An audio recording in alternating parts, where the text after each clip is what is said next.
Good morning, students of standard 11th. Today we are going to discuss chapter 8,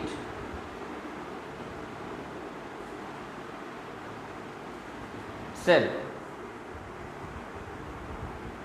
and the topic is DNA and RNA.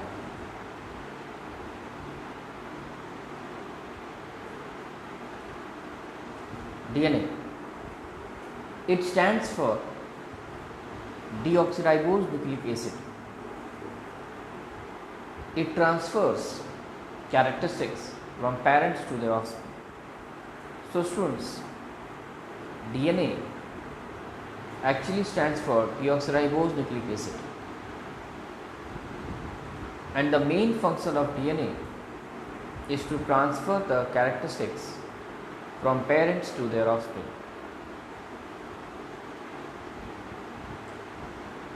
So, students, if in this picture, if we concentrate, then we can easily notice that DNA has two distinct strands. So, students, this is the first strand and this is the second strand. So, students, both these strands forms a double helical structure of the DNA, and which is generally made up of three basic components. Since the main function of the DNA is to transfer the characteristics from parents to their offspring. So, if you concentrate on this picture, so on this nitrogen base, huge number of specific stretches of the DNA remains present, which we call it as genes.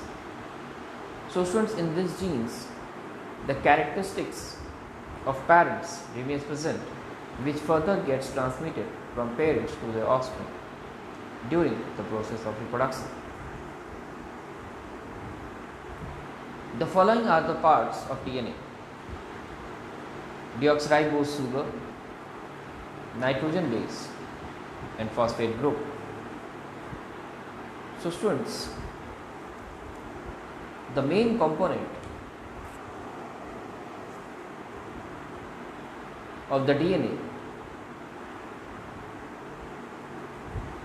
is deoxyribose sugar, nitrogen base, and phosphate group. So, students, if you concentrate on this picture, then you can easily notice that there is presence of deoxyribose sugar, which you can locate here, students. There is also presence of phosphate group, which also you can locate here, students, in this picture, and there is presence of nitrogen base, which are the cytosine,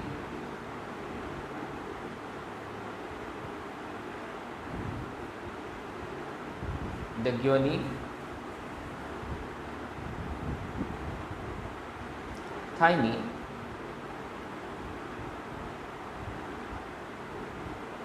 and adenine. So, students, these all basic parts of the types of nitrogen base are also represented here. You can notice here, students. So, these are the three main components of DNA. The deoxyribose sugar is a pentose sugar group. Students, deoxyribose sugar, which is one of the most important component of DNA, is actually a pentose sugar group. Students, pentose sugar group is actually a group of sugar in which 5 carbon atom remains present. So, students, if you concentrate here on this picture, then you can easily notice the deoxyribose sugar. So, students, this is the deoxyribose sugar, and if you notice in this deoxyribose sugar, there are 5 different locations where the carbon atom remains present. So, students, this is why it is called as pentose sugar group.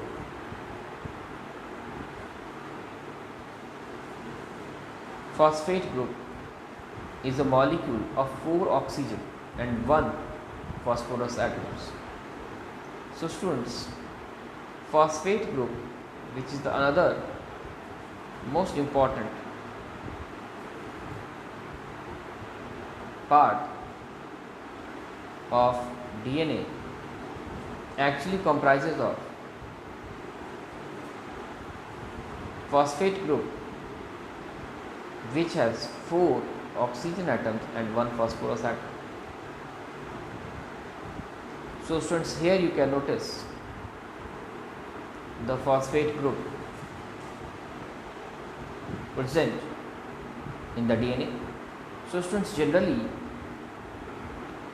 we denote the phosphorus atoms in this 3 form. So students, here you can notice that there is presence of the first oxygen, second oxygen, third oxygen and the fourth oxygen atoms, and in the center you can find here students 1 phosphorus atom, and this all further forms the phosphate group. Nitrogen group is of 2 types, purine and pyrimidine. Purine, it comprises of adenine and guanine. Pyrimidine, it comprises of cytosine and thymine.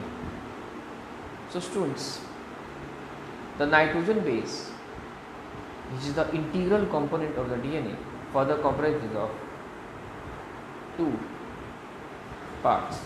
These are purine parts and pyrimidine parts. Now students, purine further comprises of 2 important parts, which are adenine and guanine, whereas pyrimidine is further distinguished into 2 parts, that is cytosine and thymine.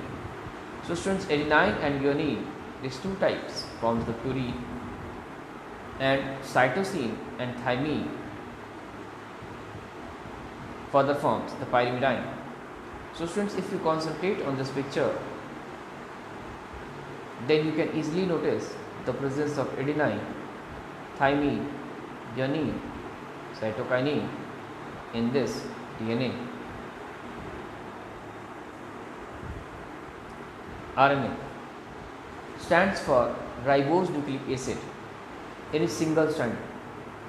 So students, the most important difference between the DNA and RNA is that RNA stands for ribose nucleic acid, and furthermore it is single stranded, whereas DNA is double stranded.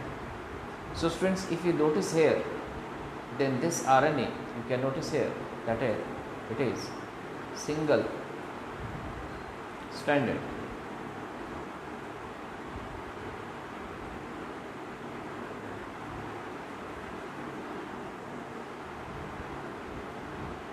It comprises of 3 parts: ribose sugar, nitrogen base and phosphate group.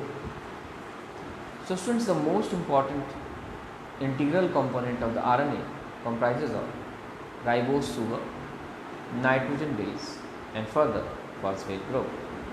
So students, these 3 groups further forms the RNA. In RNA, uracil is present in nitrogen base.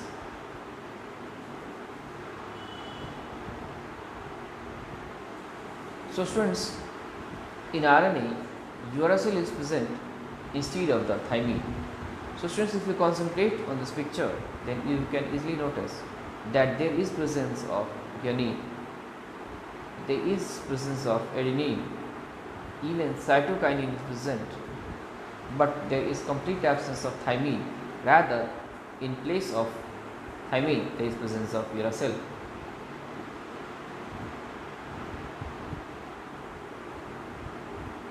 RNA is of 3 types: mRNA, tRNA and rRNA.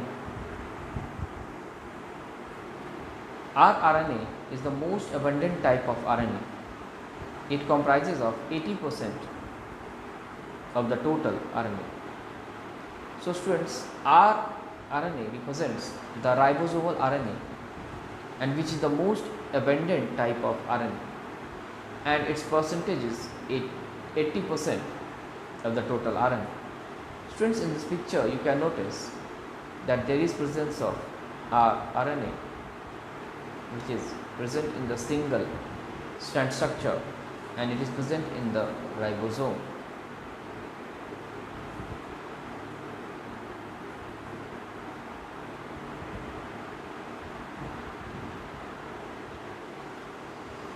tRNA is the type of RNA which transfers amino acid to the ribosomes.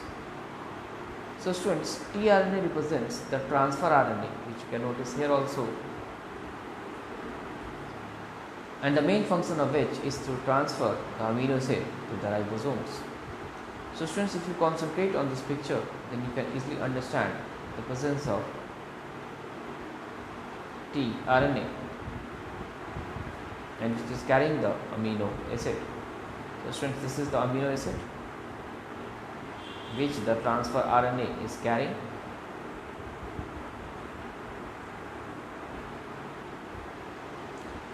mRNA is the type of RNA which helps in synthesizing protein. So students, mRNA represents the messenger RNA, and the main function of which is to synthesize protein.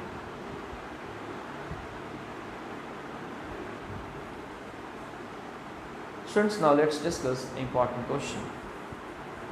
What are various types of RNA? The following are the types of RNA: tRNA, mRNA, and rRNA. Thank you, students.